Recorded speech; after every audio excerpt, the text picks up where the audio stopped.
But thank you very much for being with us. Yes, okay. yes. Thank you very much for coming.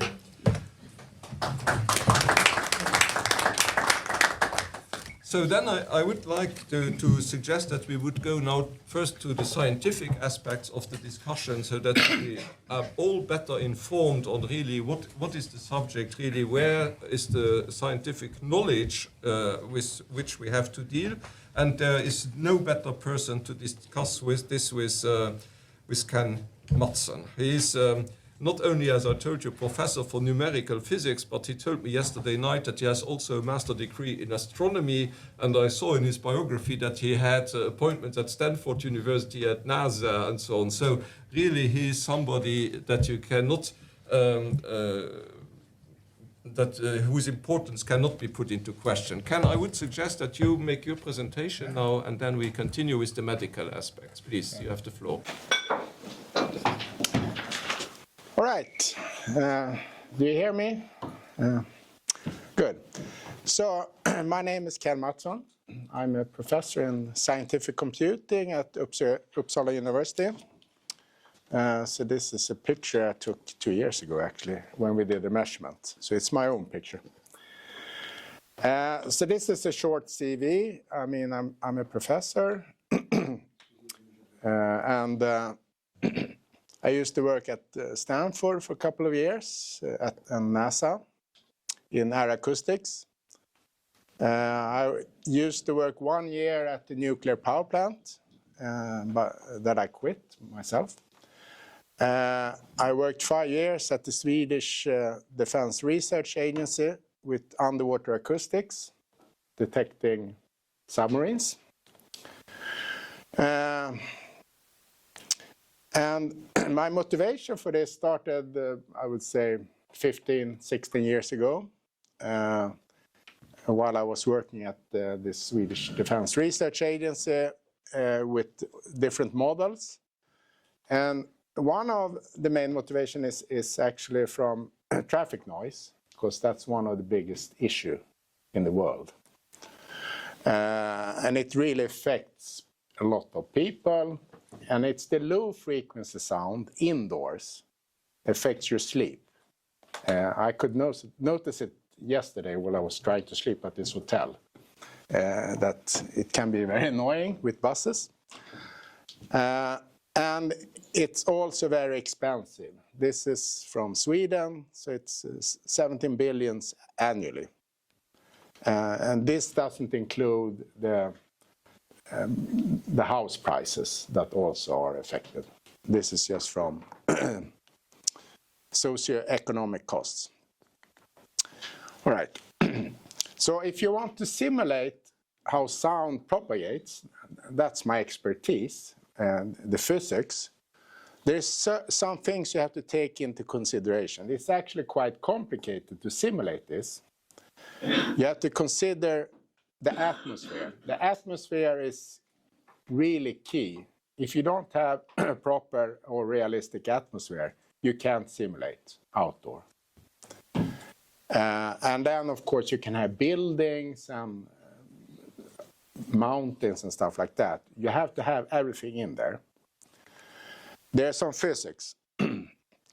One important part here is diffraction, how sound waves bends around corners. It also diffracts in the atmosphere due to the temperature inversion and the wind. So sound waves are bent down. And in order to capture this, you need a full wave solver. And that's what I've been working on for 20 years or 25 years. This is something I did 10 or 15 years ago.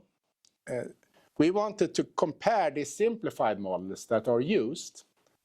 And you have something called the parabolic equation method, which is quite sophisticated. It works on flat terrains in 2D. See, it's okay. This is for a benchmark problem. You don't have to understand. The black one here, if you can see it, it's the topography. So it's 2 kilometers. And then there's a source at the left.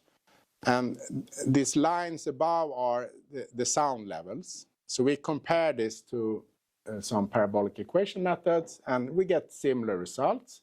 In this case, it's a helicopter. It's not wind turbines. So it's 50 hertz, so it's low frequency sound. And then we compared it to ray tracing methods, even more simplified, and it's completely off. It's 40 decibel off. It can't handle topography, long distance. And the interesting, at least in Sweden, is in Sweden you have a model called Nord 2000. It's recently decided this will be used for everything. Traffic noise, it's used for wind turbine noise. And this is something I warned the Sweden's the environmental research agency, 2012. I showed them this. That don't use this method because it can produce very wrong results. And they, of course, didn't want to listen. We published this. That didn't help. This is close to my home. This is from Uppsala. This is a road, and you see a car. And then you see a noise barrier and lots of houses. And this is how the noise from the car is propagated. Then we did a comparison. This is fairly new. It will be in the new paper that we will submit next month, actually. So the black boxes here are houses. Then you see the road. And there's 8 sources, trucks on that road. And then we compare with and without this noise barrier that is there. And this is what you get with Nord 2000. Notice that you get higher levels of sound when you put the noise barrier there. So this software is not working. So how can sound be higher if you put the noise barrier there? That's a key question. We don't know. This is with our solver. With and without noise barrier, yeah, the sound goes down. And then we decided to take 2 different days in January, January 11 and 13, completely different atmospheres. And you see the wind direction. So depending on the day, the noise levels are really, really different. It can vary 20 decibel in just 2 days, depending on the direction of the wind. So unless you have the atmosphere in there, you can't say anything. And here we used the source level from the industry. We just trust that. And I don't really trust these levels, but these are the levels that are used in the commercial software. So we use the same. The next step is to go out and measure this to see if it fits reality. But this is the effect of the atmosphere. This is the building I sit in Uppsala University, the one in the middle. Every year they have a rock concert for the youngsters in front of that. So we wanted to simulate this to make nice animations to show the students, because then they become more interested in physics. So here's the rock concert. This is 50 hertz. I'm not talking about infrasound yet. I will come to that. Here you see diffraction. Sound waves are bending around corners. So this is a 3D simulation. I only show the sound waves at 2 meters above ground. But this to make the point that you have to take the physics into consideration, especially if you have buildings. So low frequency sound bends around corners. That's the thing. So this is a big simulation. This is a comparison with Nord 2000, implemented in the commercial software. So observe the difference here. So you don't get diffraction from this model. So it's like 30 decibel wrong, because it doesn't handle diffraction. All right. This is just to illustrate what happens if you have a source outside. This is outside the building where I sit. This is actually the entire building. So you put the source, you probably don't see it, 100 hertz, 1 hertz, to see if the building shields or not. This is a transmission loss. With 100 hertz, yeah, some sound is penetrating because it's low frequency sound. But if you look at 1 hertz, the house is not there. It just goes straight through. There's no shielding at all. In fact, it can be higher levels indoor. All right, this is also, we put this subwoofer in one of the offices where one of my PhD students was sitting. I sit close to that, to illustrate 200 hertz and 50 hertz. So low frequency sound propagates through walls, bends around door openings, so it propagates very efficiently indoors if you compare to higher frequencies. So this just to illustrate the physics that, yeah, low frequency sound has some particular characteristics. It penetrates buildings quite efficiently, and infrasound in particular. This is from a very good 1-year validation measurement by Conny Larsson, one of my colleagues. He's one of the best in the world on atmospheric physics. He did a long time measurement on a wind turbine in 2 locations in Sweden. And he compared it to NOD 2000, and he saw that at 1 kilometer, it's roughly 5 to 7 dBA too low values if you use this NOD 2000. And he also saw that at 33% of the time, you get something called amplitude modulated sound. And I will show you what that means. It's extremely annoying audible sound. It's not infrasound. This is another long time measurement by Thomas Lage. He was a genius. He died, unfortunately. He was a genius. He did a long 10-day measurement. A person here complained about the noise, and of course he didn't do anything about it. He went there with good equipment, did a measurement for 10 days. What you see on the left is they wanted to show what the levels are without the wind turbines. It's roughly 30 dBA, the background noise. Here you see, here's only from March 27 to 3 days. If you follow the green line, if you can see it, that's the dBA. The legal limit is 40, that's the red line. So it varies between, it's hard to say, between 50 and 60 decibel during that. It's always over the legal limit, except at one small time there.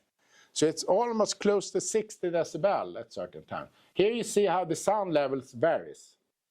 It's due to the atmosphere. It's not constant. This is a very good measurement. This is another measurement, more recent, in January last year, in Sötterfällan. You have 10 Vestas, 3.6 megawatt turbines. This wind farm is 6 years old. We did measurements at A and B, where people live. So it's 600 meters and 900 meters from the closest wind turbine. We measured 60 dBA in the night. We went there during the day, it was 42 in the day. This is in the night. This is our simulation that fits the data. This is the industry simulation using NOD 4000 with Vestas sound power levels. That is 106.1 dBA. And at these locations A and B, you get roughly 38 dBA with this software. That's a conservative measure you can build. Okay, I don't agree. That day it was actually 119 dBA, the sound power levels. It was not 106. So it's a huge difference. 38 compared to 60 dBA. It's a huge difference. And this is not infrasound. So the legal limit is 40 dBA. This is at one of the locations, A. You see the meter up there, it's close to 60. Notice also the light. So they have horses living there also. This is at the other location, B, where people also live. So you have 60 dBA amplitude modulated sound, and you have this lights. Imagine living there. And they have animals, they have horses. Of course, it's not like this every night, but they have nights like this.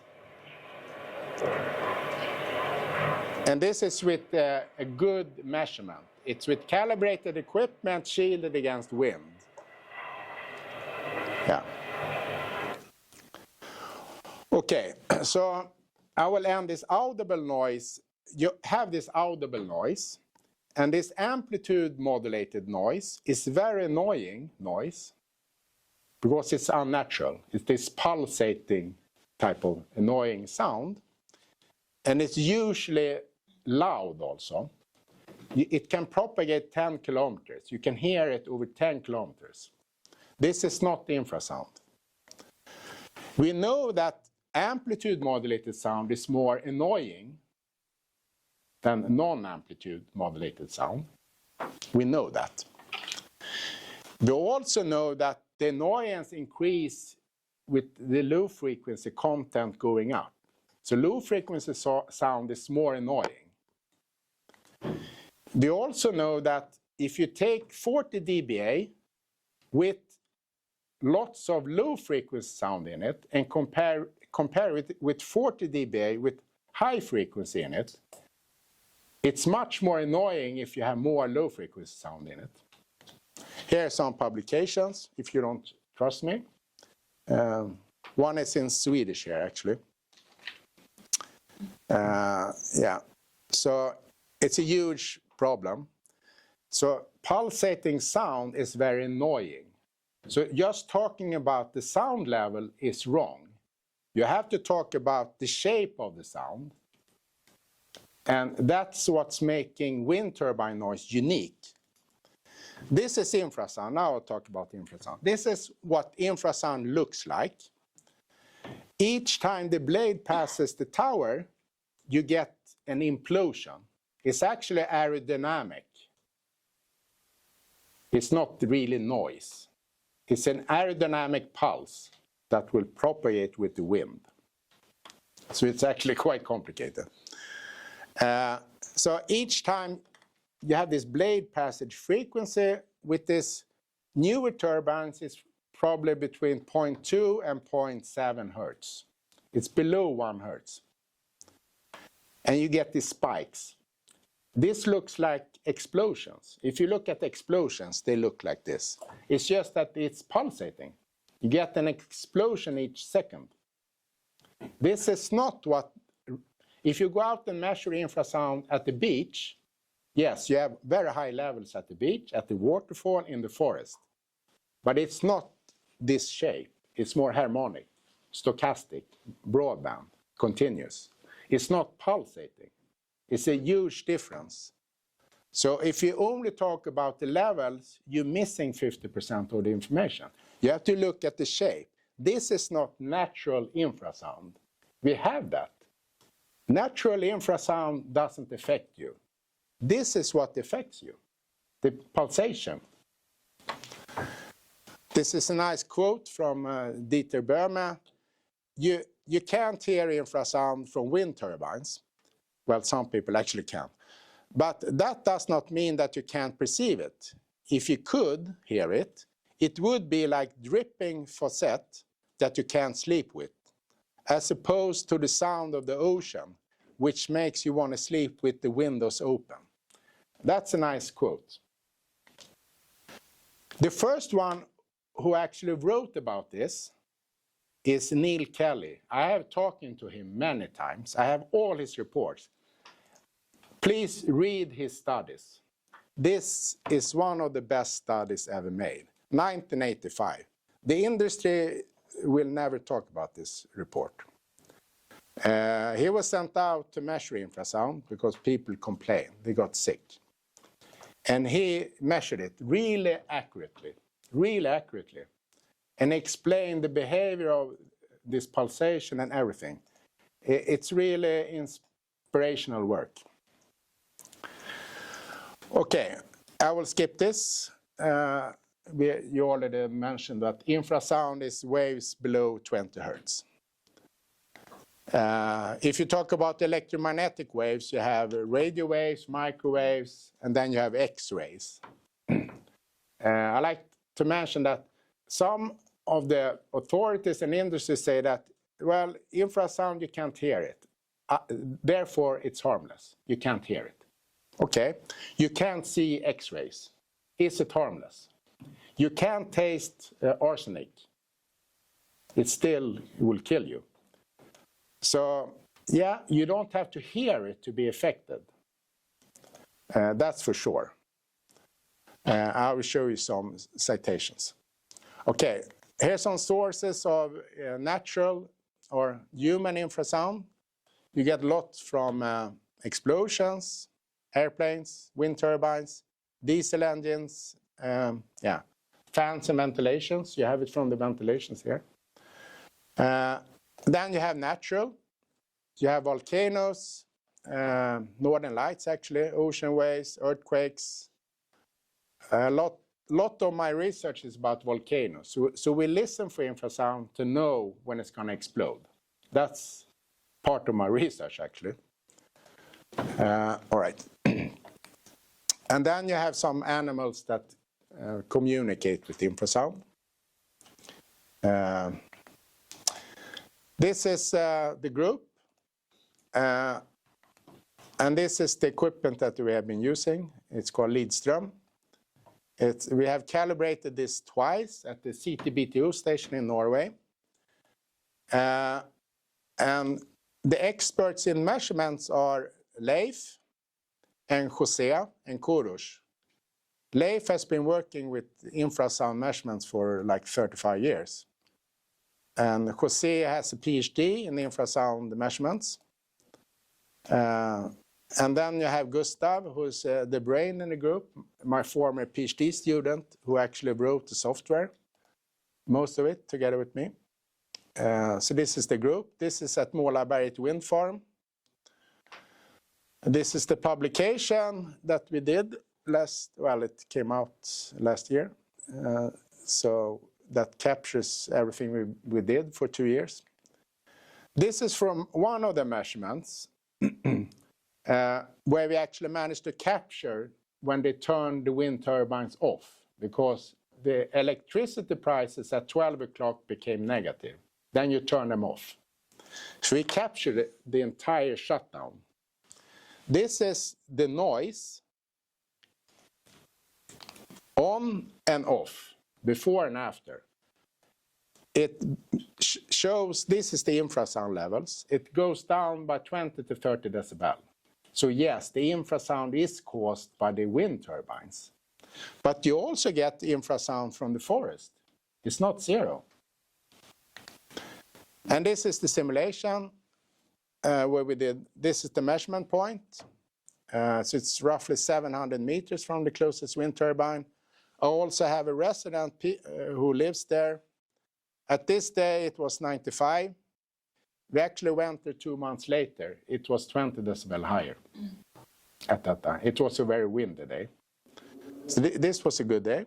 The sound power level is roughly 154 dB at 1 hertz.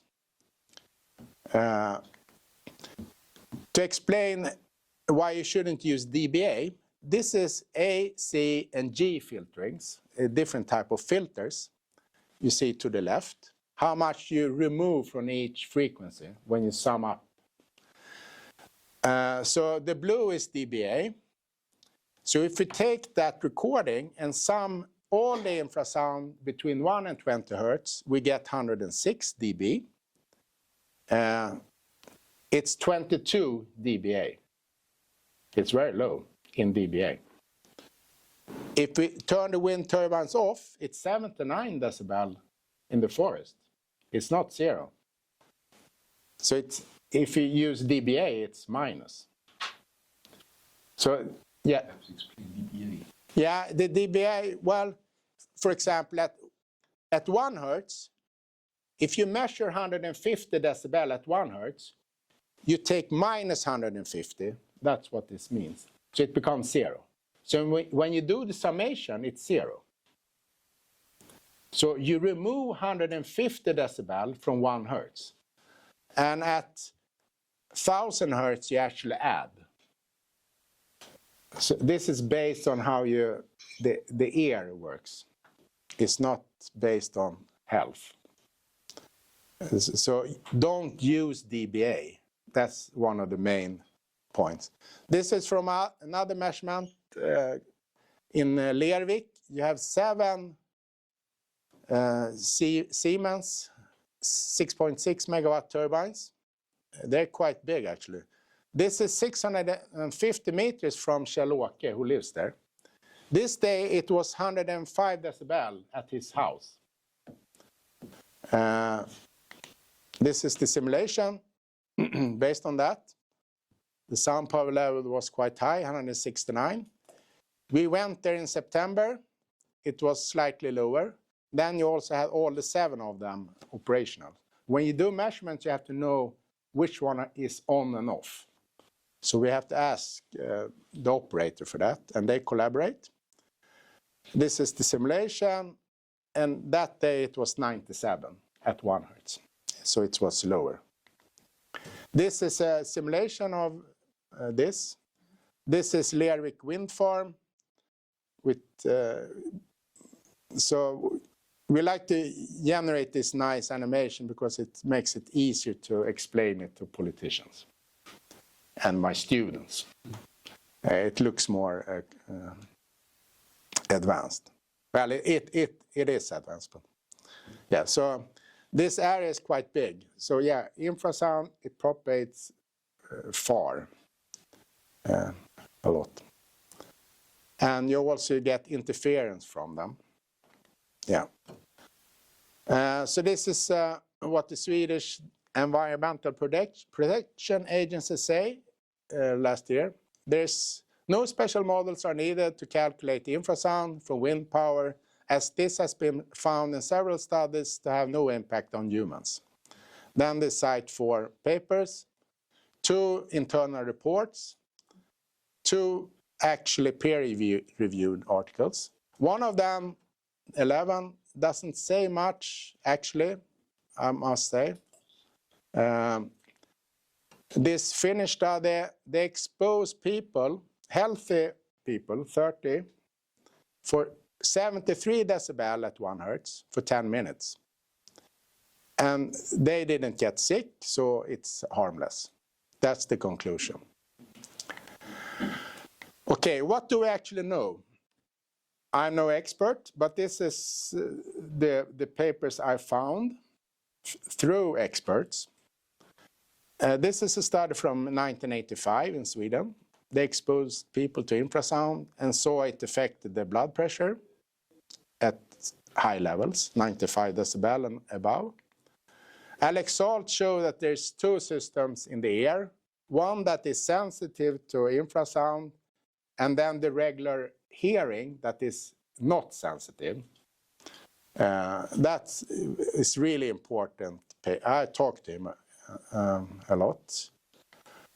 Then there are these 2 recent studies that prove that the brain picks up infrasound below what you can hear.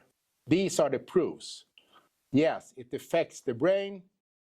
Hearing is not involved. 30% of the population are high sensitive people. Those are the people who will be affected by this.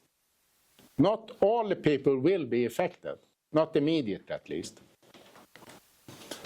Some people who has done measurements got sick, and they published this. This is by Robert Round. I talked to him. They got sick while they did this measurement. And the first good study is about Neil Kelly from 1985. So if you haven't read that paper, please do that. All right. So what do we need to do? Well, I'm suggesting to do a proper study. That's why I'm here. Do a proper study. So we know what is a safe distance. You need to have the levels that at least we record. And also, this sound is pulsating. So ideally, you have to expose the people to pulsating infrasound, not harmonic infrasound. You need to have lots of test subjects, more than 1,000 people. And you have to include people that are highly sensitive in that study, documented highly sensitive. You have to involve experts on the brain in this study. And you have to look at long time exposure. 10 minutes is not long time. I'm talking about months or years. But some people are affected only after a few hours. And one important thing is that the infrasound is pulsating, that is generated by wind turbines. And you also have vibrations in the ground. I haven't talked about that. But you also have seismic vibrations. And some of these recordings show that the infrasound levels are higher indoors. And this is something we will investigate in a future study. All right, so I get to the politics.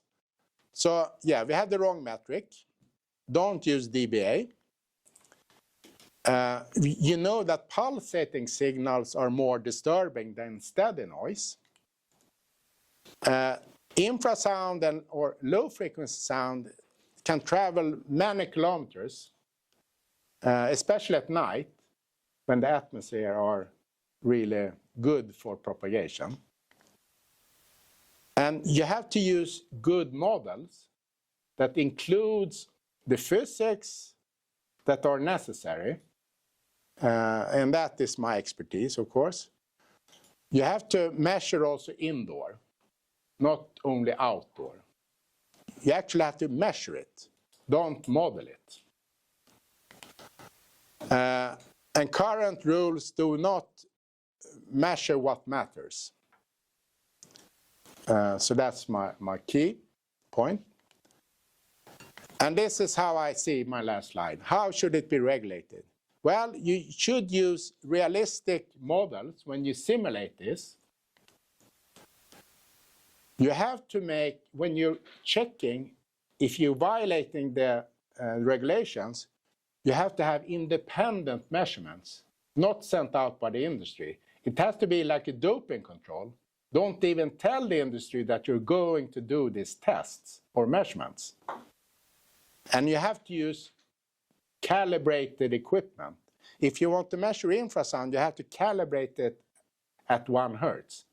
It's not enough to have calibrated equipment against 1,000 hertz. It's not enough. You have to calibrate it at 1 hertz also, if you want to measure at 1 hertz. And you have to include low frequency sound and infrasound in the regulation.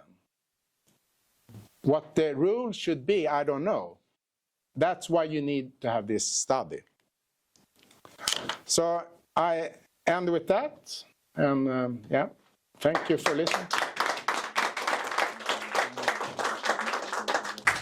Well, thank you very much, Professor Metzen. I think that we all enjoyed learning physics again, which is always very interesting and fascinating. And also, you opened already the debate for Dr. Bellut's deck, because you mentioned several things that should be challenged, and we are challenging them here today because we asked the right questions. You mentioned, for instance, that the environmental administration in Sweden said, well, there is no impact on humans. And I think that we should ask, is that so? And you also mentioned very briefly that there is animal communication in this infrasound area. And this reminds me of the fact that we have some studies, such as yours, on the onshore wind turbines, but we have not much or almost nothing on the offshore installation. So there are so many biological and medical questions that we can ask. I'm sure that now Dr. Belrud-Steg is going to explain much more in detail the medical aspects of this. And I would just like to remind all of us about her qualifications, because she's in microcirculation, and these piezo channels that have been recently discovered is a field of her research. And generally, she's dealing with environmental medicine, including vibrations. Professor Madsen also mentioned these vibrations that we have in addition to the sound. So I'm sure that Dr. Belrud-Steg is now giving us much more information on the medical side. I don't know how we feel after that presentation, maybe a little dizzy or uncertain or whatever, but we are listening with great interest to you. Please, Doctor, you have the floor. Dear members of parliament, dear representatives of press, I'm really happy to have the opportunity to show my and of a lot of meanwhile scientists' big concerns about the situation with really big and bigger becoming wind turbines, which are meanwhile known as the biggest infrasound producer of the special infrasound pulsating, non-natural, continuously, possibly 24 hours, 7 days. When and why can external forces such as infrasound disrupt biological information pathways and harm public health? I will show you a critical significance of force transmission, because we know much more than before the year of 2000 about the importance of forces in the organisms. What you can see here is just to show you that different animals have specialized ranges of frequencies they take to perceive information from outside. What you can also see that some of them have ears and others have no ears. Some of the animals have a sort of tympanon. But then you can also see that the hearing with the ear cannot be the standard for all animals. For example, we talked about that whales are communicating with infrasound frequencies. And you also find the wind turbine in the, yes, Ken Madsen already told, between 0.2 to 7 or 12 hertz. The biggest problem I will show you later on, that this is exactly the range of many organs in our body, because all the organs vibrate also. Ken Madsen already told that natural sources are earthquakes, volcanoes. We have technical sources, we have like cars, airplanes. We have occupational sources like the aircraft industry. And we have the biggest problems actually in the coming from residential emitters. It can also be heat pumps, but IVTs have this long distance impact. Yeah, under 20 Hz, this is not audible for humans. And then I show you the next. This is to say what are the differences between natural sources, we heard a lot of that, and man-made technical sources. We have to remember that a long course of evolution has led to the animals like they are now, and our bodies as humans have become accustomed to the natural sources like ocean waves, like wind noise, and our own bodily pulsations, oscillations, like the blood pressure. But our bodies are not to be adapted to periodic impulsive infrasound. This clearly is leading to an increasing incompatibility with vital processes, as we know since a few years. And I will show you some examples. IVTs are a particular far-reaching environmental factor. Emissions can travel, like Ken told us already, long distances. We know from offshore turbines that they can travel 80 kilometers. And this is the bad news, they permeate all tissues of organisms. All means all insects, all mammals, each animal is impacted in the near. The biggest difference is the property, the special properties of the complex sound, as Ken also mentioned. And the difference is also because often people compare the infrasound from cars with the infrasound from IVTs. And then I have to say, if you drive a car a long time, you are impacted also, but not with impulsive, but with infrasound about 80 dB. But this is on the own responsibility. And this is the biggest difference for that. If you're living in the near of an IVT, you have no chance to escape.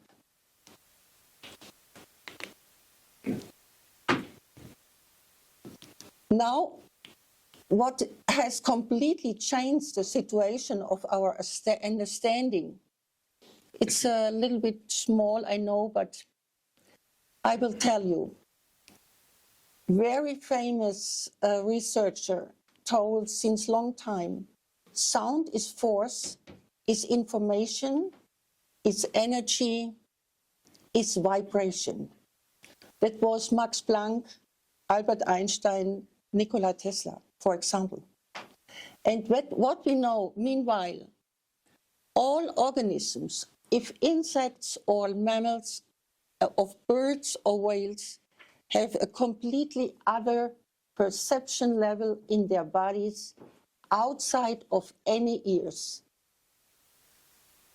All of them, all multicellular organisms have this perception level.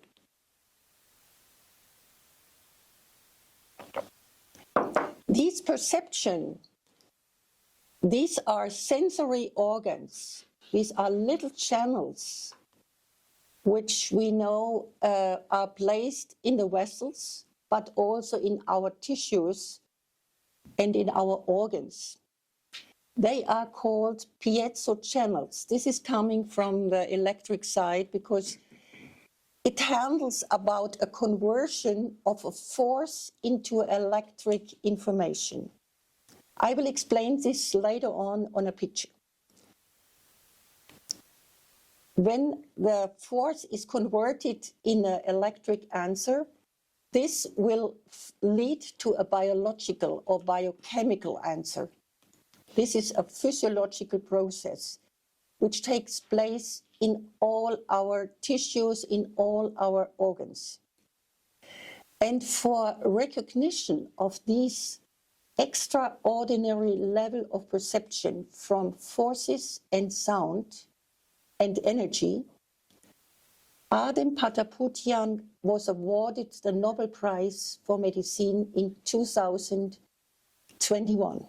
So officials could know this perception level, this new.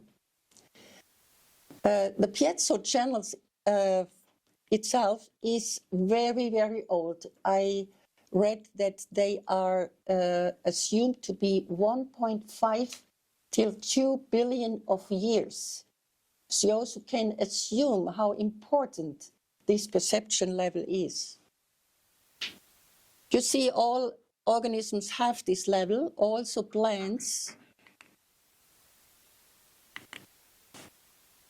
Now I show you what led us to a completely new scientific understanding of the effects of forces within an organism and acting externally. The first is all tissues and organs in particular are equipped to varying degrees with sensory organs. These are also called mechanosensors, force sensors. The most important are the piezo channels, which translate force into an electric answer. Our body, our cells are in vibration continuously. This is also very important. We forgot it, or most of people forgot it. The single cells layer found in all vessels, I will show you this later in a picture, was recognized as much more important than we believed before 2000. The endothelial cells is the inner surface of all vessels, a single layer of cells that cannot only produce nitric oxide, but also is regulating vital regulations of humans and organisms. Then the third point, research is revealing more and more functions of these piezo channels in the different organs.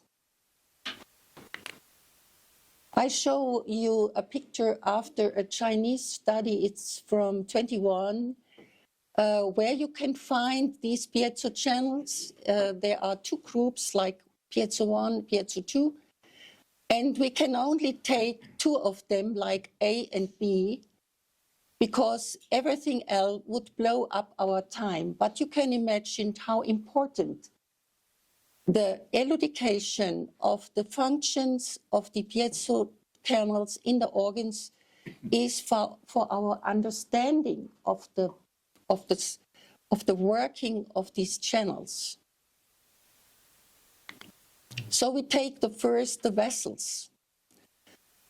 What you can see here is a view on a microcirculation of a human.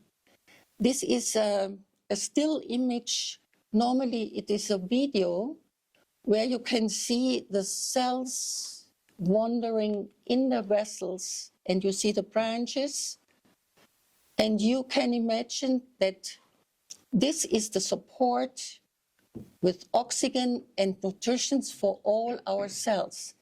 Each cell in our body has to be supported by oxygen and nutrition. And much important is also that the increase of the little vessels can grow up to the 30-fold, so that we can compensate to the demand the support of nutrition and oxygen if we need. If we need it in the muscles, then the vessels in the muscles will open and support. So you will learn what do forces here acting. Forces in these vessels are acting on the endothelial cells. You see the right picture. This is a longitudinal section of a capillary. And you see in the inner surface, you see these little cells. These are the famous endothelial cells. And on their top, they have the mechanosensor piezo channel.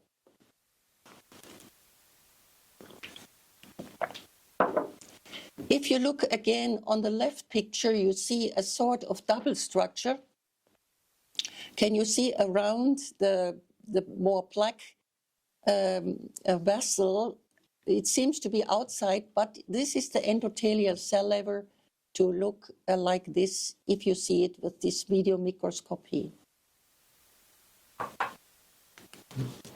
So we go further inside the situation. I hope you see what I wanted to explain. On the left side, this is an endothelial cell in a schematic view. And you see that I took an excerpt only of the membrane, which is which is towards the bloodstream. So on the right side, this is the surface of the membrane of an endothelial cell. This is a graphic, a schematic graphic. And you see that on this blue layer, this is the surface, you see the piezo channels laying inside. And this is a wonderful construction because it has 3 wings. And when a force is coming along the bloodstream, then the membrane is moved, the piezo channel opens and let calcium to plus ions inside.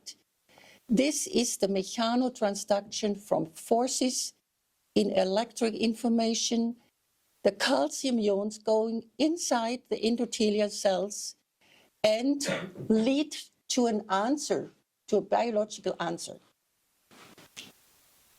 Why do we need this perception? We need it because animals and humans have to recognize proprioception, air pressure, gravity, vibration. This is essential. This is a magnification of this piezo channel. And now I show you what I meant with the vital tasks of endothelial cells. I explained that before 2000, we had only the situation that we thought this cell is able to produce nitrite oxide to open the vessel. No, this endothelial cell is able to do the blood pressure regulation, to keep the fluid homeostasis, to regulate the immune situation, to regulate growth and embryology, to regulate the most vital functions in our life. This is a very deep insight in our vital functions. Now, what happens if we take a situation with technical pulsed infrasound signals? This is the only slide which you couldn't find not in the papers till 2023, because nobody could imagine that the pulses are able to activate piezo channels. One reason, because piezo channels were not identified before. So you can say it's not the questions, is this possible that infrasound pulses activate? It's more the questions, why shouldn't they not activate the piezo channels and lead to an irregular information in the endothelial cell?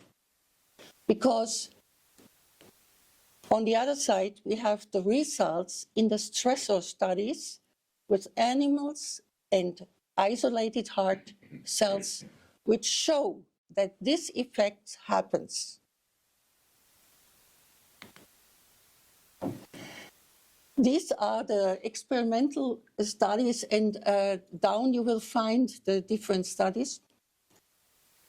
What we know, if you overstimulate in animal experimental settings with similar sound pressure level like Ken Madsen now confirmed, you get study results with calcium overloaded cells, with massive oxidative stress, with reduced contractility, fibrosis, and also in the brain in rats, you will find after 14 days apoptotic cells after programmed cell death. To show you what is the big difference also. If you have controlled settings, there were studies with rats where they tried to handle colon carcinoma and infrasound as a treatment. This might be possible, but what we have with IVTs is an absolutely uncontrolled situation. We have an open air, we have an open water situation, and we cannot say what happens really with all organisms. Till now, till also Ken Madsen did his virtual work, many people told us, no, this is unrealistically high values. But no, we know we have values from 90 and nearly 220 dB, yes, in the right dB assessment. What are the consequences in the vascular system? This was the situation I could recognize that the people are suffering from microcirculation disorder because it was my focus since 20 years. And I could recognize the symptoms as energy deficits. But the people are weak, they have not the power. If they want to use their power, they haven't. They have headaches, they have loss in concentration, they have often chest pressure, they have tinnitus, a typical sign for microcirculation disorder.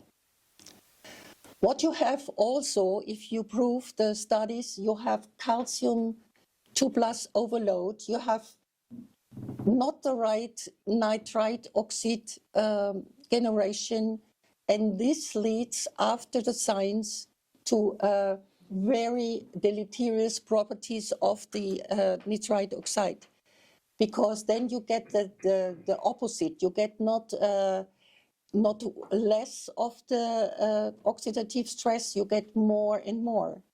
And there's another point, if you combine the infrasound with abrasion from PFAS, you know, these are the long-lasting substances, alkalates, you get a super additive effect of oxidative stress. What we get for a chronic time, first we have the functional disorder, later on we have the chronic diseases. Then the vascular system will get in an inflammation state.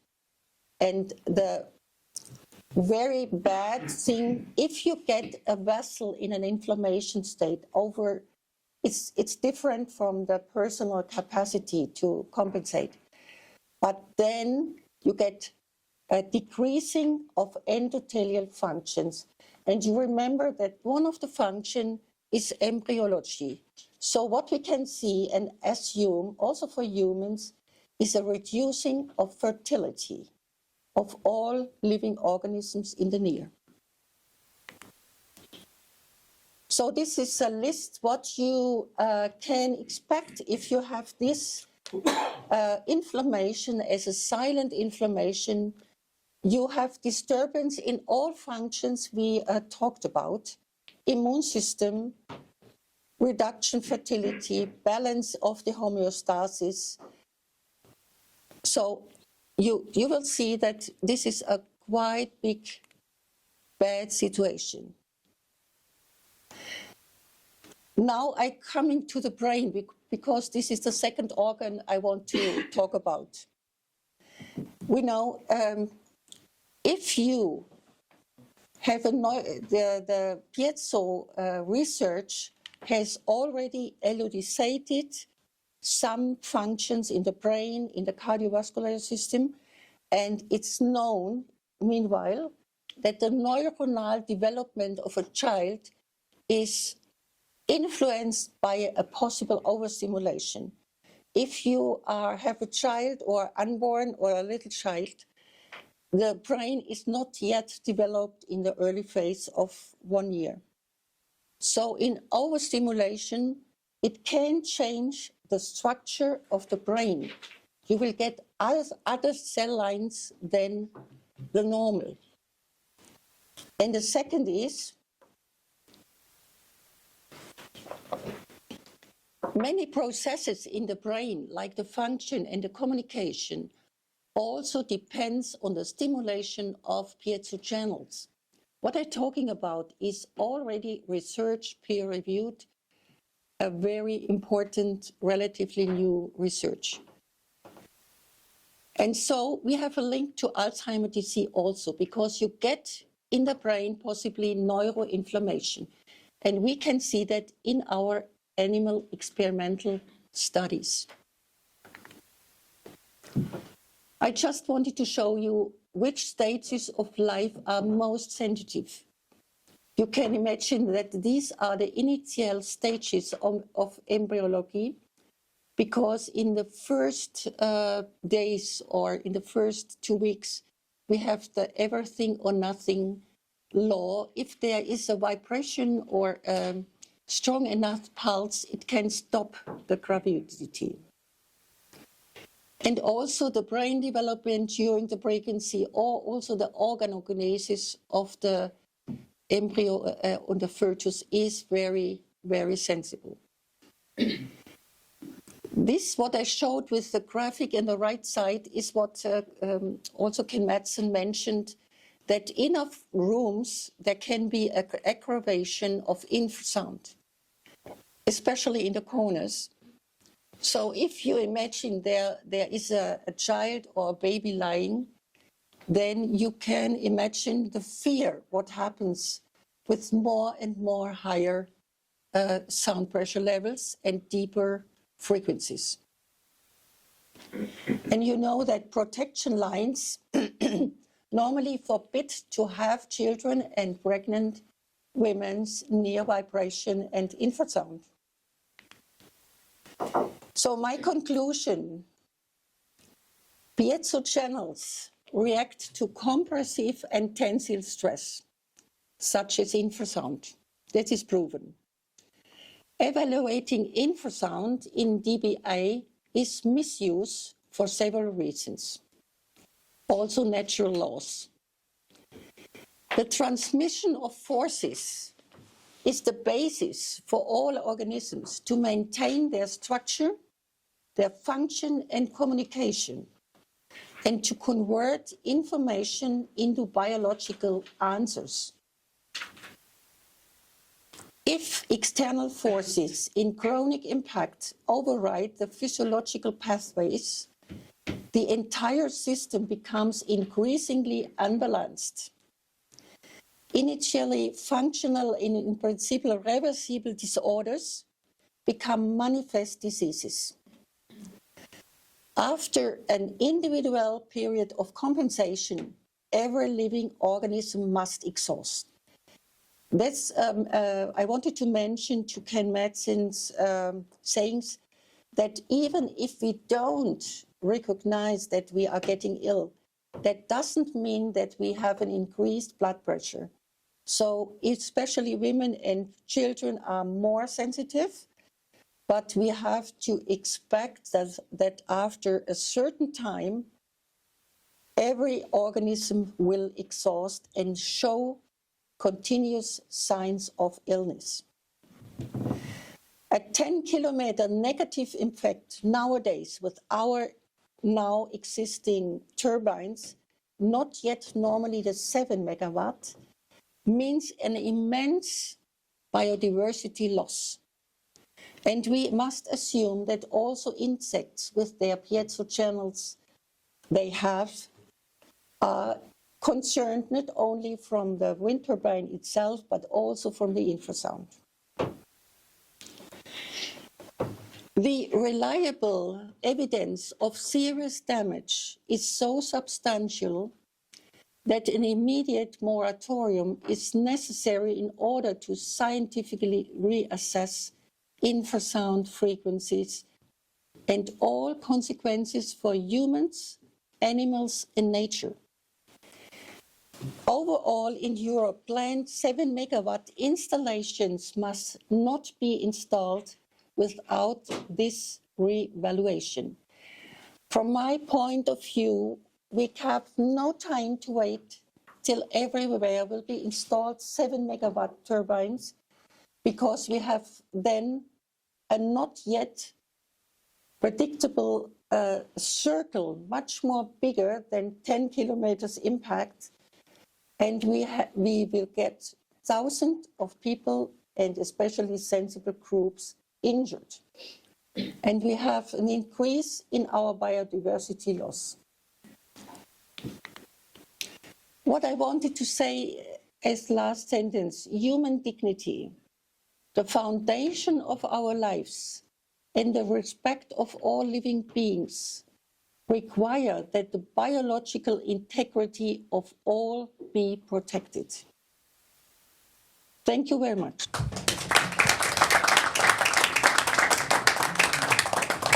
Well, thank you, Doctor. I think that I don't know whether you feel as I feel, but when I listen to such presentations, I feel a lot of respect for life in general.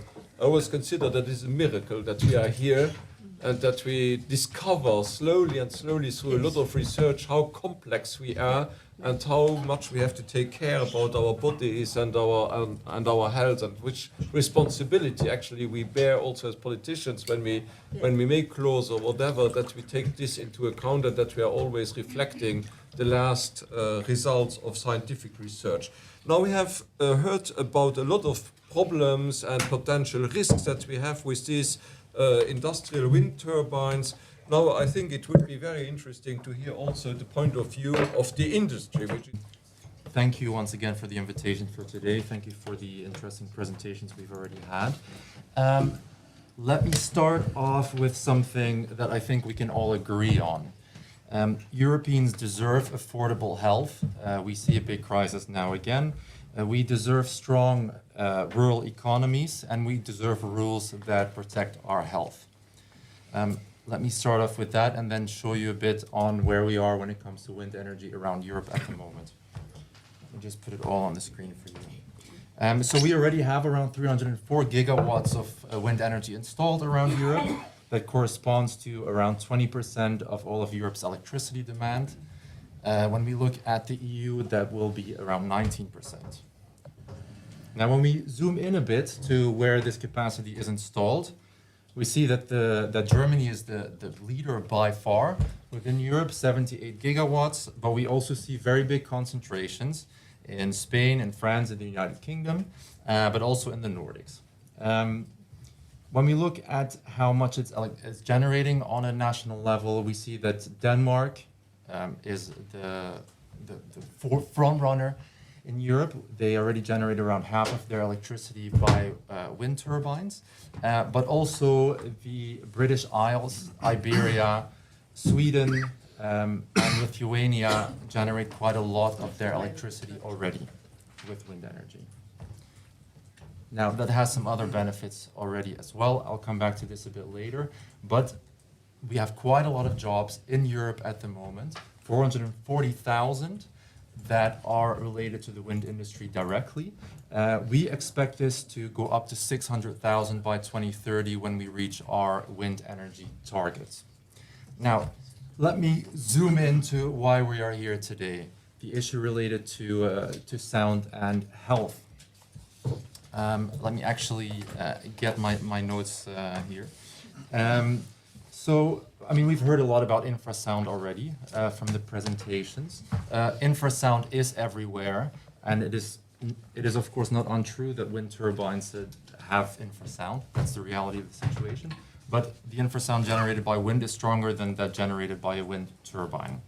There are also a lot of reputable health authorities that say that infrasound generated by wind turbines does not impact human health. I just wanted to name a couple of them. Health Canada, there's no association between wind turbine noise, including low frequency infrasound, and blood pressure, sleep quality, stress hormones, or migraines. Annoyance is the main effect and is context dependent. In Australia, the NHMRC, there is no consistent evidence that wind farms cause adverse health effects. The German Environment Agency, the Umweltbundesamt, infrasound from wind turbines is below the threshold of human perception, and current research shows no evidence of adverse health effects. Keep studying, but the measured levels are under threshold. the RIVM in the Netherlands from 2021. Annoyance rises with overall loudness. Low frequency components don't add special risk beyond audible noise. Participation and fair process reduce annoyance. And the last one that I have, Sleep Science 2024 review in sleep. With reasonable citing, modern turbines do not disrupt sleep, including low frequency and infrasound components. Now, that is the research that I would like to speak about, but I also want to show you a bit what the legislative overview is at the moment all around Europe, because we as Wind Europe are tracking this. First of all, putting it in a bigger context, how loud is a turbine? This is approximately how it is. This picture is from a couple of years ago, though of course turbines have become a bit bigger, but these values can still be considered to be true. It's a bit small on the screen there, but basically what it is saying is that at 400 meters, a wind turbine is as loud as a refrigerator. Now, I don't hear my refrigerator at home most of the times. I don't know about your refrigerators, but they are rather quiet. Of course, when you get closer to where the generator is, it is a bit louder. The industry is also doing its best to reduce noise. I can admit that old turbines did make noise. When you're next to a very old turbine, you can hear the whooshes and the sounds there. But new turbines are quieter, and producers of wind turbines are effectively working on reducing the sound that wind turbines make. I'm just putting one example here on the screen that is applied to the blades. So we are looking at solutions directly from nature. Here on the screen you see an owl wing. They've looked at how the feathers are on the wing of an owl and other birds, because they're very quiet, as you might know. And they are applying these technologies to wind turbine blades to make them less loud. Now, the legislative situation. So the impacts on health are all taken care of within environmental impact assessments. The European legislation says that it is required. Member states are supposed to do this, regional authorities, municipalities. For every project, this is necessary. Now, the rules for these are a bit different at national level. That is true, but at the end of the day, they all should lead to the same result, and that is a wind turbine that is built with taking into consideration the concerns of communities and taking into consideration the health impacts that a wind turbine might have. Now, here you see on the screen the distance rules that we have around Europe. The top one is Germany. The dark blue one means that there's difference between regions in a country. Let me have a look. The light blue one is based on tip height, so a higher turbine requires a bigger distance.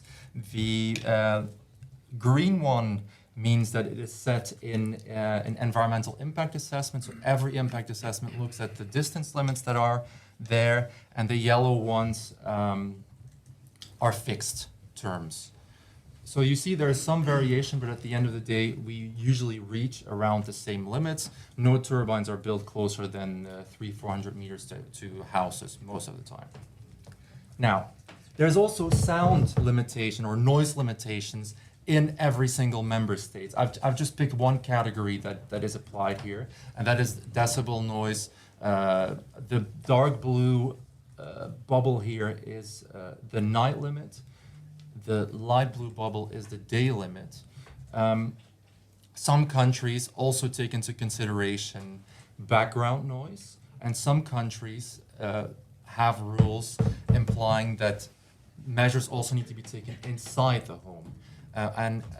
As that example, I would like to raise Denmark here, which probably has the strictest regulation in all of Europe. I think it goes down to 20 decibel that can be measured inside the house. And even there, you are allowed to build wind farms. So it falls within that limit.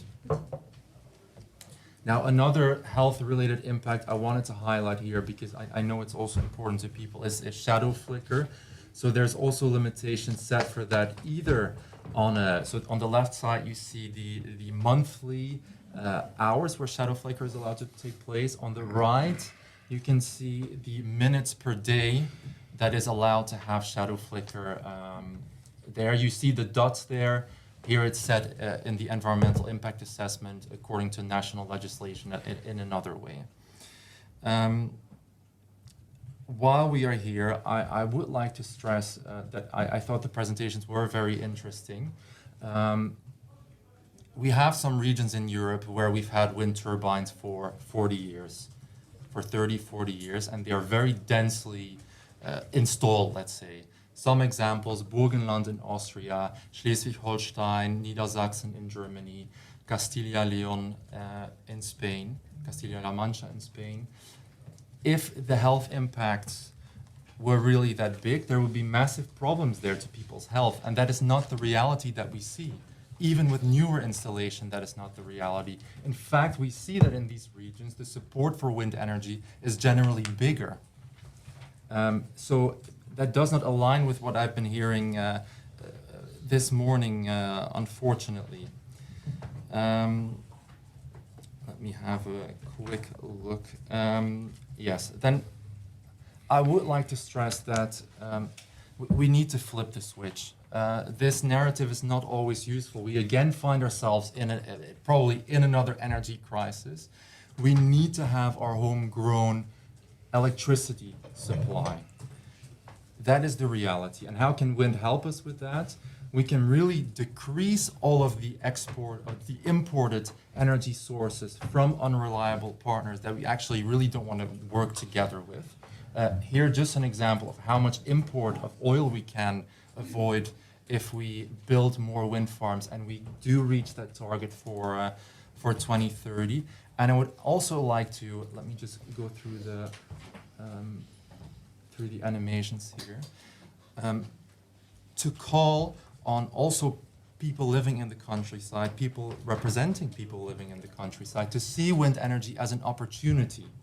There are really big benefits, and if we work together, we can also address things related to health. Things can be changed in terms of distance limits when there is a constructive cooperation between local communities, developers, local municipalities, regional municipalities.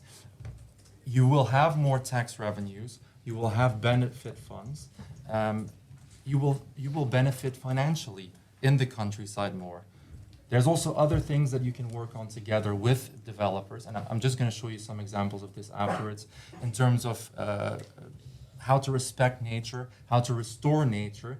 Money will become available for these kinds of things, and it can be used, and we should take that opportunity as well. On top of that, we also have local job creation. How can you do that? I just wanted to show you very quickly what those opportunities are. There is a lot of local taxation already. In Germany, it's 0.2 cents per kilowatt hour, or locals can get a discount on their electricity bills if developers choose that option. There's some other options here on the screen. In Finland, it's very concrete. 30,000 euros per onshore wind turbine goes to the municipality. For offshore wind, I think that would go up to 100,000 euros for the municipalities. There are opportunities here. And now, Mr. Katas, I actually wanted to show an example from Luxembourg, but there's not so many wind farms in Luxembourg, of course, so I picked the closest. They're smaller. They're smaller. I picked an example from Rheinland-Pfalz, actually, so that it's not too far.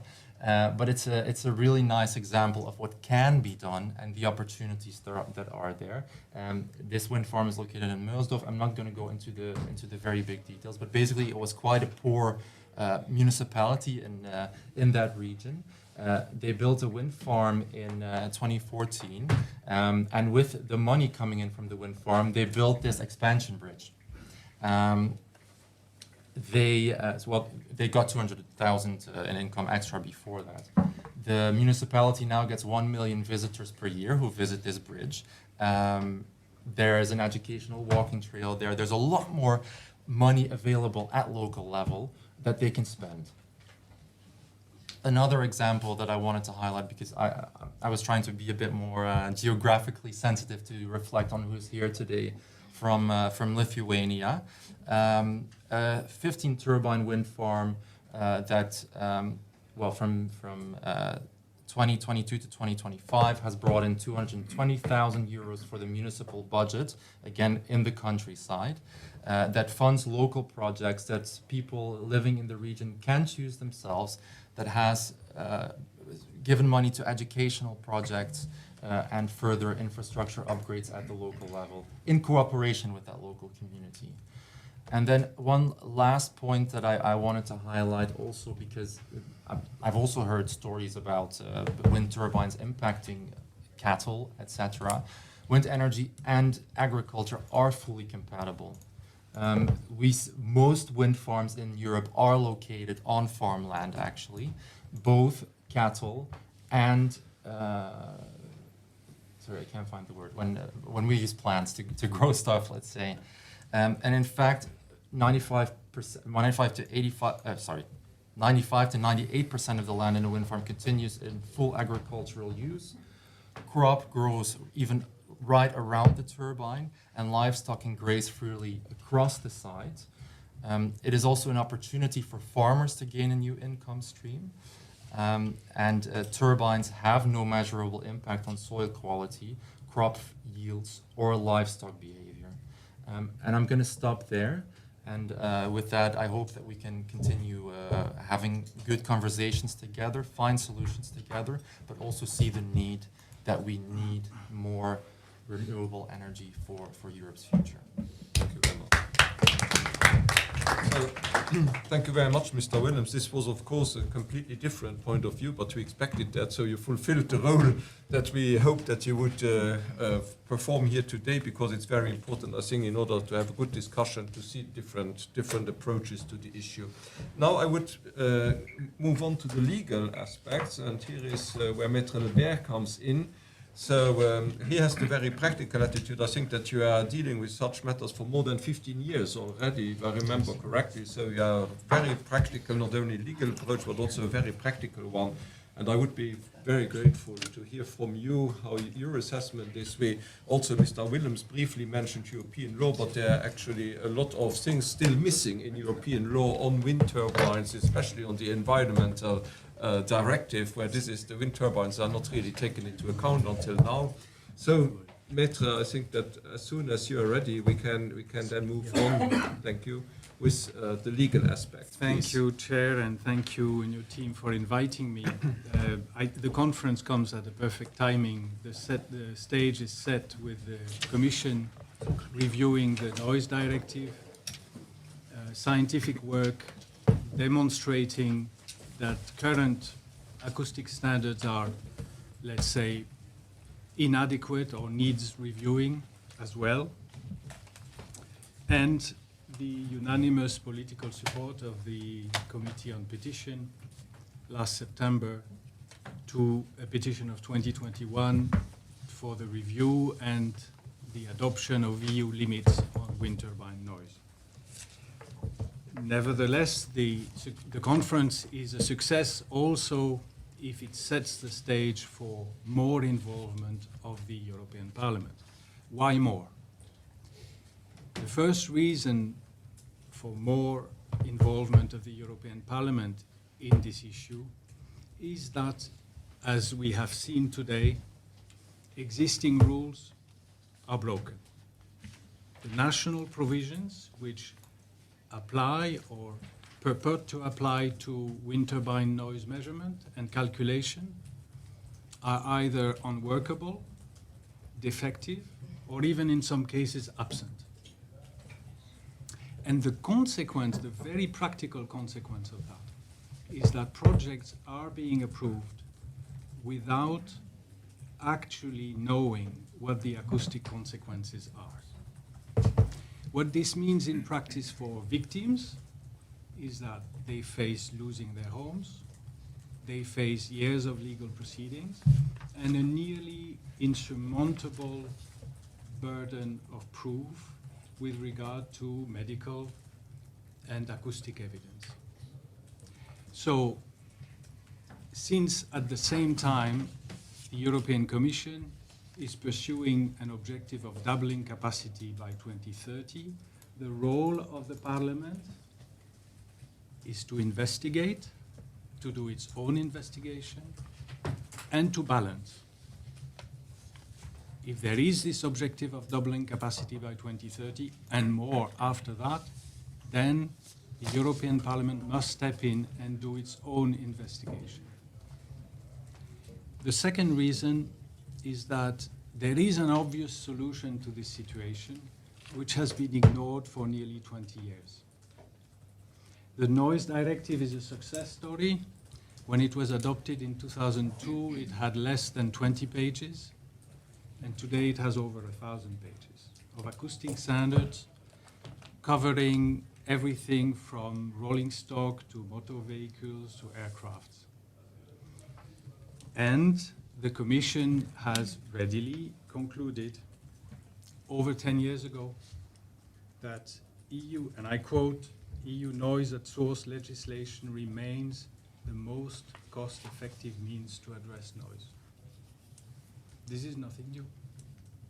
And still not a line on wind turbines. The members have raised this issue for also 20 years, have adopted resolutions. So there needs to be a change in the method, because we are still where we are 20 years ago in this respect. And the Commission response repeated in the answer to a parliamentary question a month ago is the same. Yes, there is an issue. Yes, we will assess whether something can be done and introduced in EU legislation. But in the end, it is up to the member states. And I just note in passing, the operative words of Mr. Willems is supposed to be conducted by member states, and they should do something. We don't know.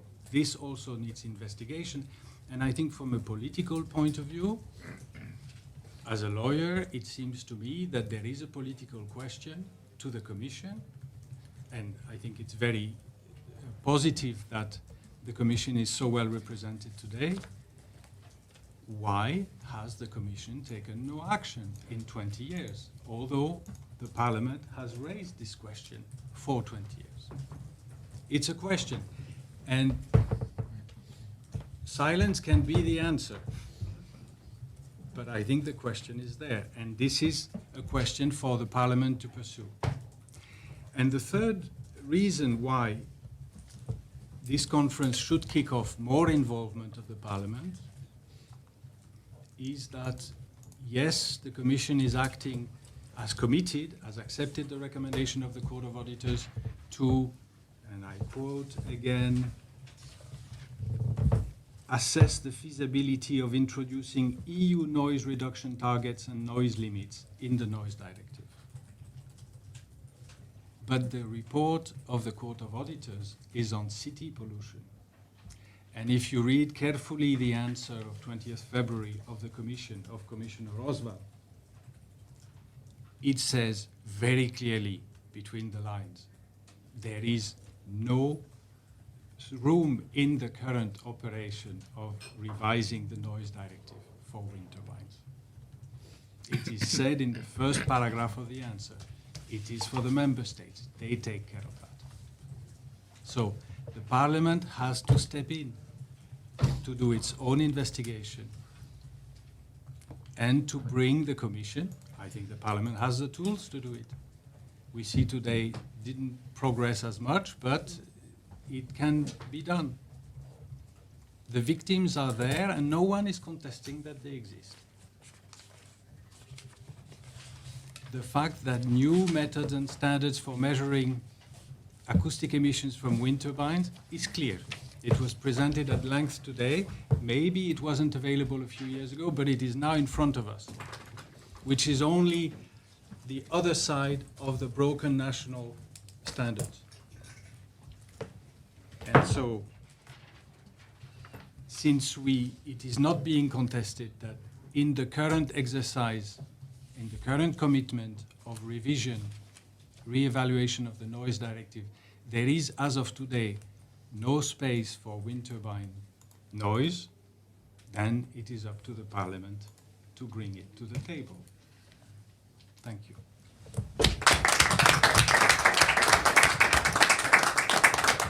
Well, thank you very much. We are faced with a number of practical issues.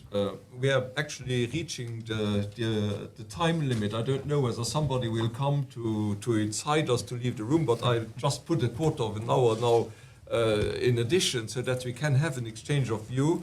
And I would like to thank all of you, also Maître Lebert, for this very, very interesting contributions that we have been hearing this morning. I would like, first of all, before giving a personal comment, I would like to ask the Commission if they would like to intervene, maybe after the comment of Maître Lebert, or if they just remain for the time being observers in this meeting. I would also like to say that Commissioner Roswell has shown her interest in coming today also, but she's in Italy, as far as I understand, so she asked us to excuse her absence. If the Commission wants to take the floor, they are at any moment welcome to do so, because I think that there are a number of issues that have been raised that are directly under their competence.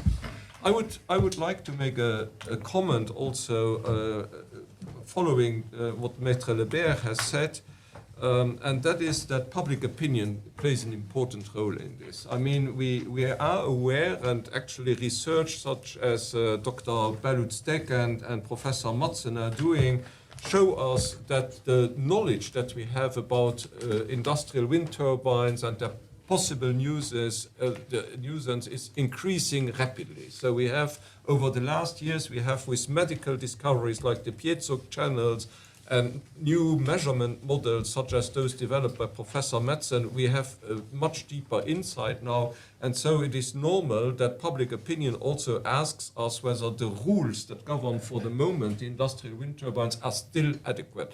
As a politician, I would say they are not.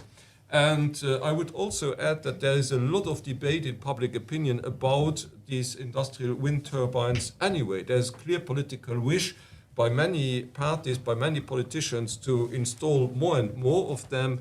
But at the same time, we see a growing resistance in public opinion for many reasons. And so I would argue that those who are in favor of wind energy and of large industrial wind turbines should do their best to accommodate the concerns that people have on health issues in order to save the idea that industrial wind turbines have a future in our energy mix, as you, Mr. Williams, suggested. So I think that I have a list of objections that are actually mentioned in our public debates when we face public debates on wind energy. It is, of course, the effect on the landscape. It is that they are very much subsidized, so it's expensive, that they are inefficient and intermittent, and they have effects on aviation safety, on radars, and so many other things that come up in discussions. And so we now, in addition, we have a number of, in my view, very well documented and legitimate health concerns. So for those who are, as you, Mr. Williams, and the industry that you represent, interested in pursuing the installment of wind farms, I think that this is a subject that we should take very, very seriously. And also, of course, the European Commission that is pursuing the objectives that you mentioned in the beginning for the wind industry in Europe. I think we cannot simply stay silent on the issue, but we have to take measures in accordance with health concerns that are more and more present in the mind of people. So I would suggest that we have many, many knowledgeable and interested people around this table, that those who would like to take the floor, that they should bring forward their ideas and their interventions. I have simply, because we are already over time, just one wish. Please, I know it's very important, and please, it is a matter very close to your heart, but please try to be short so that our experts can answer. And I would say that we should take maybe 10 questions, and to please mention also to whom you address your question or your comment, and then we can take the last minutes that we have on this subject here today for a very good exchange. So is anybody interested in asking for the floor? Yes, sir, please go ahead. Mr. Williams said gives a lot of studies who mention no consequences. What do you think about those studies he talks about? And what about the difference between the scale of the wind turbines? Those studies care and the future of the scale of wind turbines. To whom are you addressing your questions? To the doctor and to the physician. Yes, so please, who would like to answer? You can start with. A microphone here. It's working. Yes, you mentioned the Canada Health Study. I really was deeply busy with that study and tried to get out for the results. What is the problem? One problem is the financial part. It was the Canadian state. Another problem is, more seriously, I studied the questionnaires they did to the people when the wind turbines already were there. And they asked the people, what do you hear now? What is disturbing you? And it's clear that if you have a part of an infrasound, you cannot hear the infrasound, so that the people were confronted to say, yeah, I hear the traffic, I hear perhaps an airplane, but this was the same like many studies, only were busy with acoustic, audible parts. So it was not the infrasound they could get out that people are impacted. And so the third point is, in this time, this study exists from 2012, I remember. And in this time, it's a long time, 13 years, the turbines were really not so high. And you have heard that the impact with the infrasound and the increase of the sound pressure level is directly dependent on the sea's increase. So the bigger the rotors, the deeper the infrasound frequency, and the higher the sound pressure levels. So, and we didn't know at that time that the perception level is a completely other. So we have a new scientific view now, and in this severe situation, we should really do our thinkings on a new scientific level. And so I think we must really act now. Professor Martin, would you also like to react to this? I can mention that, first of all, many of these complaints actually started when they started to build these new turbines from 2019, when they become really big, like 4 megawatt and larger. Before, it was not so much issue because they didn't generate so much infrasound, actually. So, but with these new turbines, you have something completely different. And also, you have to be aware of that, how far is infrasound propagating with the new turbines? We talk about 10 kilometers.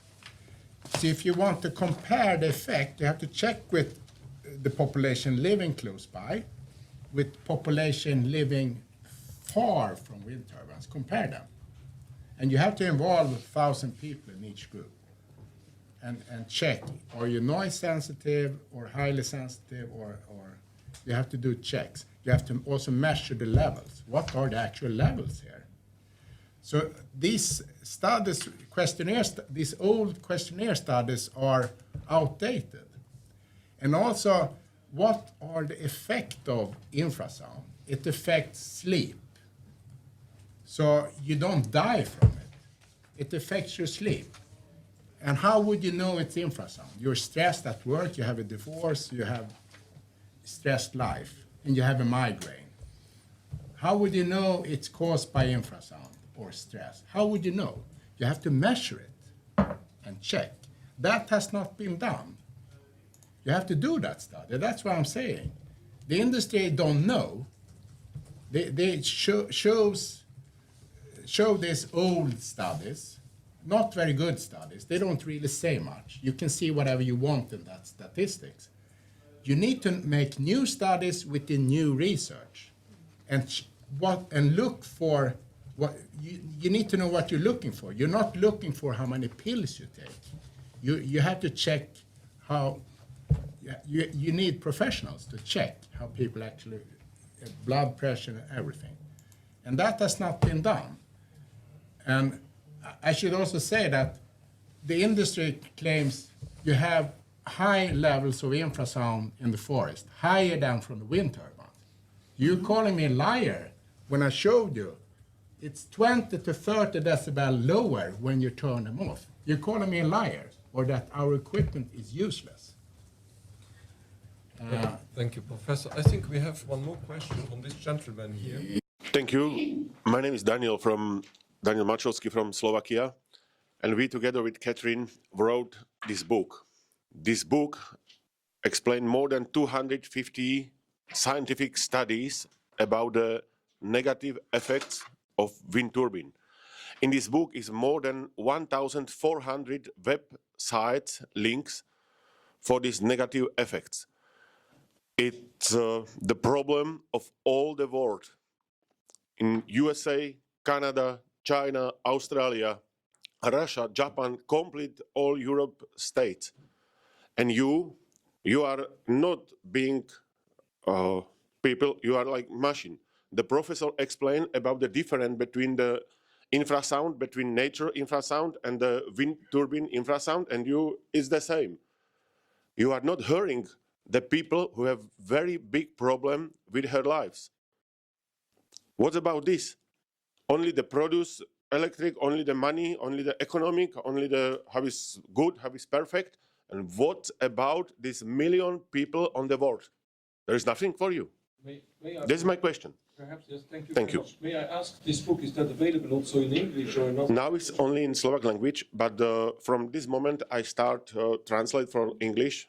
Maximum 1 month I give for Madeleine and other people in English version all this book. So I would translate your question to Mr. Willems. Is the industry taking into account how the knowledge about possible negative effects are being published, and how does the industry react to this? Is that the question that Mr. Willems is expected to answer? Please, Mr. Willems.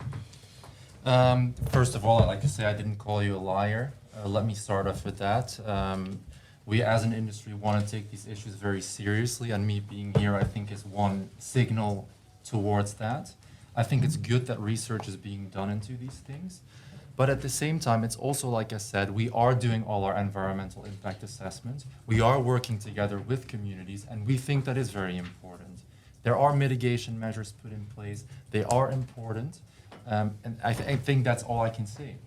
We need to cooperate, and that's what we are trying to do. But we are also with the reality that we need to build more wind turbines, and we need to move forward with this. Thank you very much, Mr. Willems. May I give you I come back to you later. This lady was up. Please go ahead. I have two quick questions since my country was mentioned, and I have a question to Ken Mattsson. Do you really think that the Danish legislation is protecting the health of the Danish people? In my eyes, it's only on paper. We are having 20 dB for infrasound, and then it's regulated, the audible noise, at 6 and 8 meters per second. Do you think it's okay when no post-construction measurements are done? I would say Denmark has the worst legislation, actually. If I compare to Sweden. And you mentioned 20 dB inside. No, it's 20 dBA inside. Mm-hmm. That is nothing. We can measure over 100 dB inside. It can be over 100 dB infrasound inside. In dBA, because that focuses on the high frequency part. High frequency don't go indoors. It's left outdoors. So it's in 20 dBA. So if you use dBA, you don't take low frequency sound and infrasound into consideration at all. They claim that, oh, look, it's 10 to 160 decibel in dBA. You're not looking at it at all. And why stop at 10?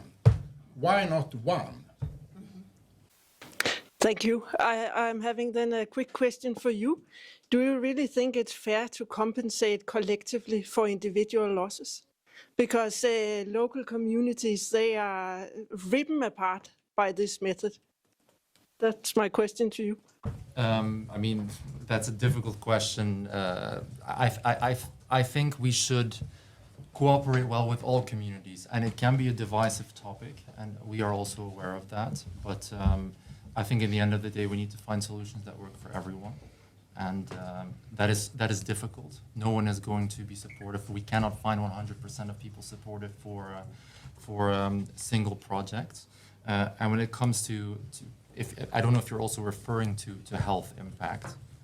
I would like to reiterate one more time that we have regions in Europe where there really are a lot of wind turbines. We don't have a massive health crisis there. But they're also bigger there. Huh? It's true there are older ones there, but we're also repowering there. There are bigger turbines there. There is no massive health crisis. There is no massive high blood pressure or sleeplessness in some of the regions where a lot of wind turbines are built. And I think that's something that we also need to consider in this discussion. We can speak about infrasound, but we also need to consider what the actual health impacts could be. And all of these studies are showing that the health impacts aren't very big. And it is okay if we do more research into that. That is important. Health is important. People are important. Communities are important. But it needs to be based on science as well. So more research is good. And I'm happy the conversation is open for that. I thank you, but I think that we are really making an effort with excellent specialists to build actually the discussion on science. So I suppose we agree on that. Please, madam. Okay. My name is Katarína Ondrušová, and with my colleague Daniel Mačovský, I represent citizens of Czech and Slovak Republic. Mr. Williams, question for you. Who specifically by name and position will bear criminal responsibility and pay for the damage when a negative impact on human health is proved? Because it doesn't matter which political side someone belongs to. We will all live with the consequences of this decision. No one has given you the right to decide about people's health just because of the money behind it.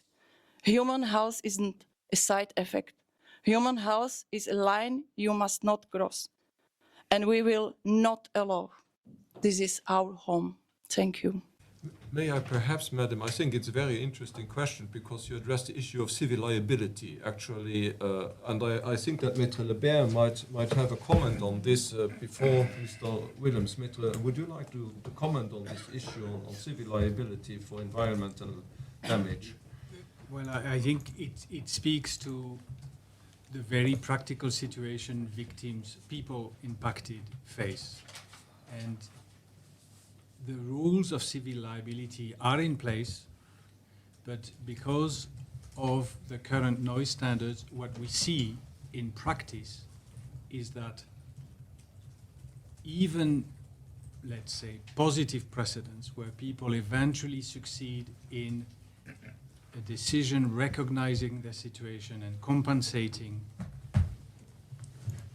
or attempting to compensate financially a damage,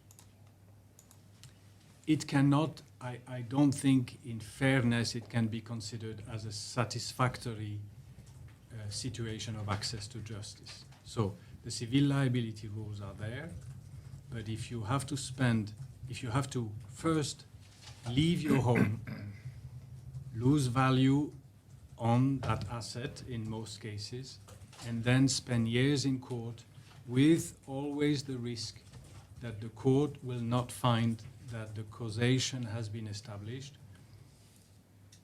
And this cannot be considered as satisfactory.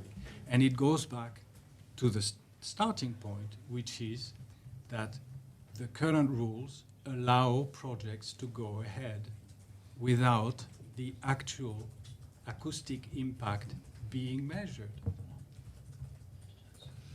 Thank you. Mr. Williams, the question was addressed to you. Would you like to add something to this? I mean, it's a difficult question. I don't have an answer for you. I'm not here to answer those kinds of questions because I personally believe there is no health impact when it's related to infrasound. We are doing our impact assessments. We have to do them. I think they should be taken seriously. And it's like I said before, we need to cooperate with also you as communities, with citizens, and that is what is really important. Thank you very much. There was a question over here, I think. Yes, please, sir. Microphone. Excuse me, this gentleman has the floor. Do you have also a question, sir? Okay, but I come back to you. Thank you very much. So I apologize. Do you hear me or not? Yes, we do. Yeah. I have a throat cancer, so I'm in radiotherapy this afternoon.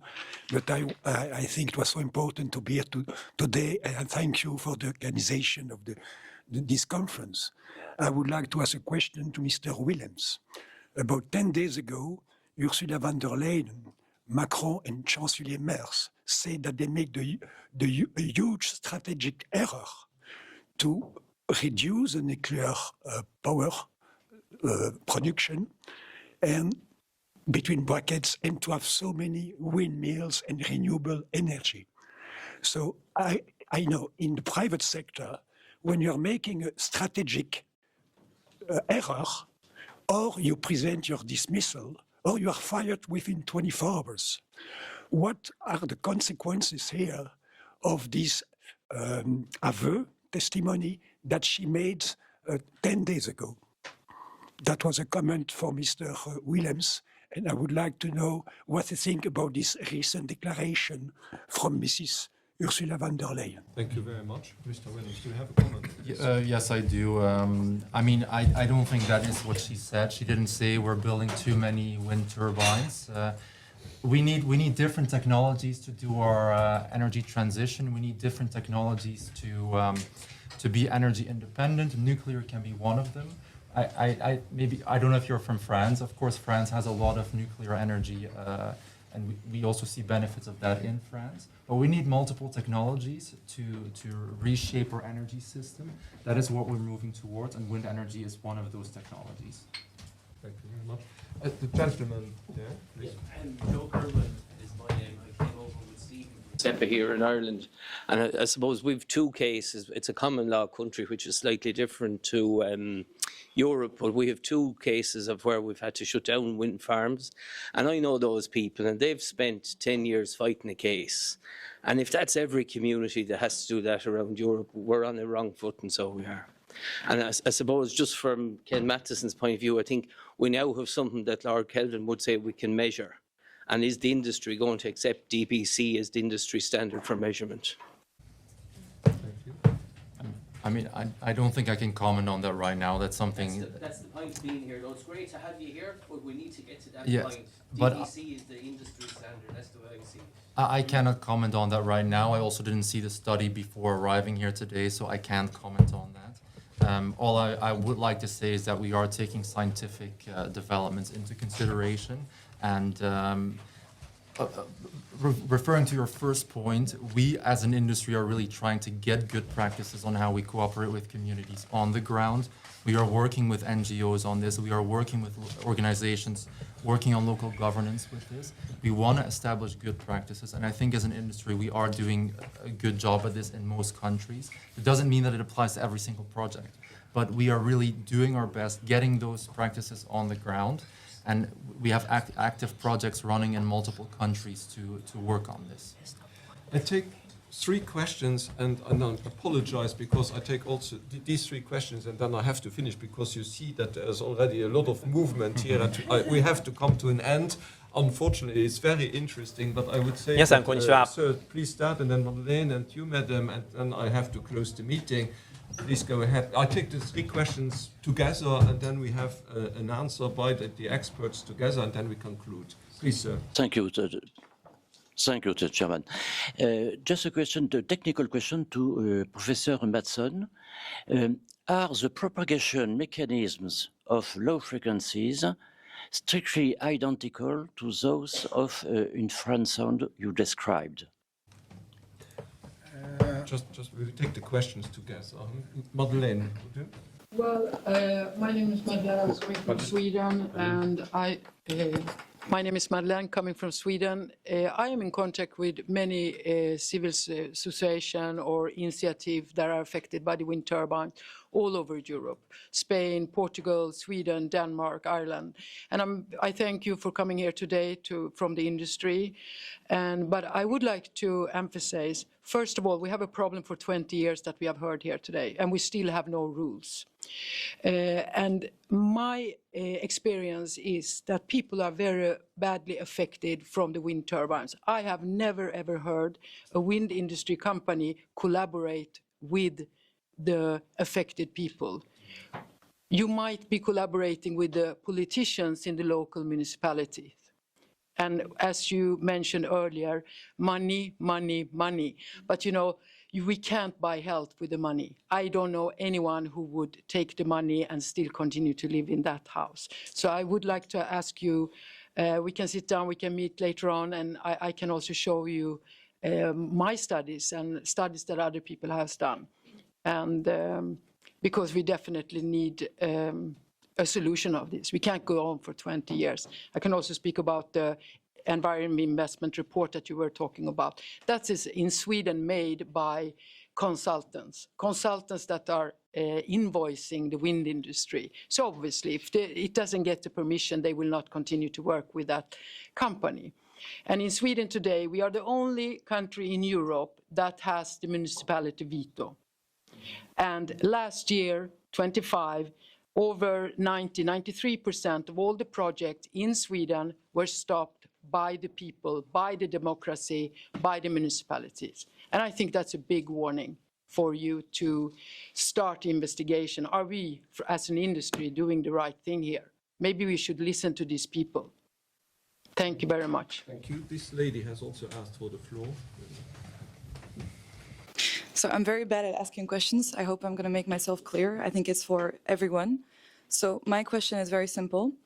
When we finally realize and we find consensus that all these negative effects are important and we need to find a solution, what is the solution? Will we just destroy the wind turbines? Where will we put them? What can we do? Because personally, I live in a town of 250 people, and unfortunately we have wind turbines. We have 10. And it is extremely annoying. I personally don't know what the health effects. I don't live there all my time. Unfortunately, I live in Brussels. But I have to say that I don't see anything positive about it. I only see people have had to sell their lands for money to build these horrible turbines. We live in Tuscany. It's beautiful because of these turbines. It has become ugly. I've asked the commune profits around 30 to 35,000 every year for the wind turbines. I have no idea where this money is being invested because our town is completely destroyed. We have no public services. I've been told that they're being used in public services. We have one bus that leaves in the morning to the town and it comes back in the evening. So I wonder, I see honestly nothing positive about it. So my question is, when we finally realize it, like we've seen today, there are so many issues that need to be addressed, what will we do with the wind turbines? Where will they go? Thank you very much. So please, Professor Metzen, the first question was addressed to you. Yeah, so can you repeat? I mean, you said the difference between low frequency sound and infrasound. The propagation mechanisms of one and other. Yeah, I mean, the propagation is the same. The same. It's the same. Okay. The only difference is that the higher the frequency, the more it's absorbed. It's damped efficiently in the atmosphere and by the ground. Infrasound is not damped at all. It propagates forever. Thank you. Mr. Williams. Maybe let me get back to you first, especially on the last point. We have seen stuff like this as well, where we know there are local benefits being given, but they somehow disappear. Now that is a problem. Transparency is needed in those situations.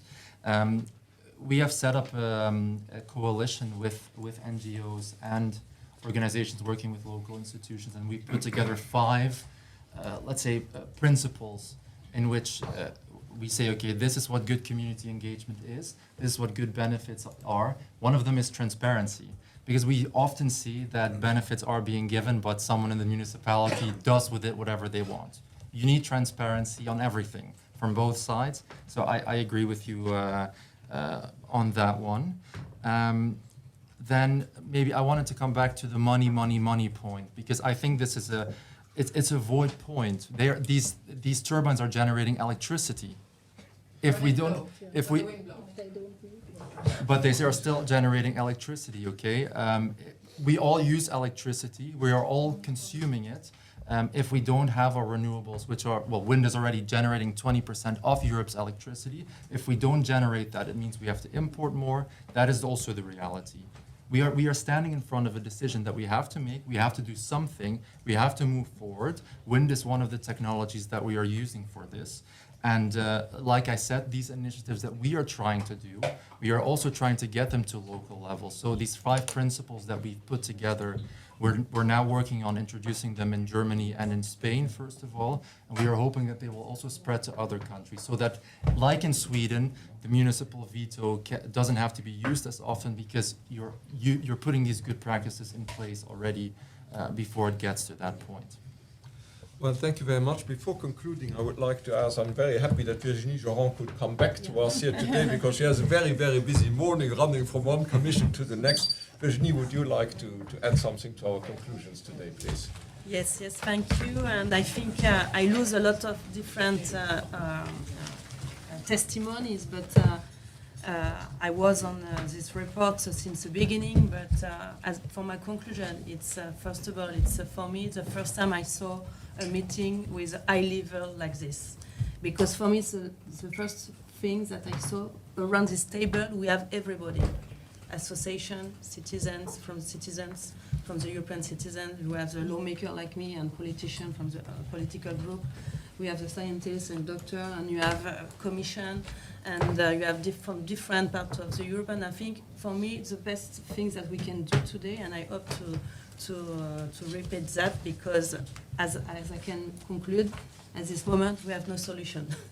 That is also things, but this exchange can show at everybody how it's difficult to bring this topic in the right direction. I'm sure the Commission are aware about the problems, but how we can content everybody, from the industry, from the citizen, also from the scientists, with some new clues. It's true, we have new clues, and we have, I asked the Commission, I asked the Commission, they gave a good response. Now we have to continue, maybe with some new evolution and assess impact, and also maybe to have an opportunity to have this scientists for more studies, and also from my part, from the lawmaker, to try to find another solution like resolution, oral question, and to push again to have some things that we can find a good solution for everybody. But at the end, that's the point that we want for the industry, from the citizen, and for people that they are aware about this topic.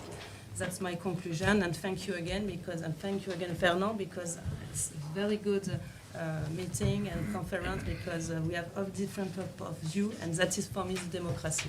Thank you. Thank you very much, Virginie. So let me perhaps conclude. I think that we had today the occasion also because so many people have helped to organize this, Madeleine and many others, with the ideas for putting together all these people on the table. As you, Virginie, rightly mentioned, it is democracy. I wanted to thank all of you for coming, for contributing, for our excellent experts who have enlightened our view and enlarged our knowledge, and particularly also to Mr. Willems. I do not agree with what he said, but I admire his courage. It is a very difficult role that you had today. I'm always a big admirer of courageous people. You are courageous. But please take along all the messages that we have been discussing today. I think it is very important. And also, we hope that the European Commission will break its silence one day and come up with a new proposal that serves the idea of ensuring public health also in the subject of renewable energies. So to all of you who have come here today, to all who have helped to organize this conference, to Virginie who has supported this and contributes with petitions and questions, and her courage that we all know. So thank you very much. I hope that we can continue this discussion at a later stage when we have additional knowledge, when we have additional initiatives that we should consider. And until there, we have probably all of us an answer to the question unheard but harmless. That was the question that we wanted to resolve today, or to have an opinion about. I have an opinion, is it unheard and harmless? I think it is more or less unheard but probably not harmless. And therefore, we should take initiatives as politicians, as Commission, to improve the situation. Thank you very much. Have a very nice day and a good health. I think that's the most important. Yes, Thank you. Thank you.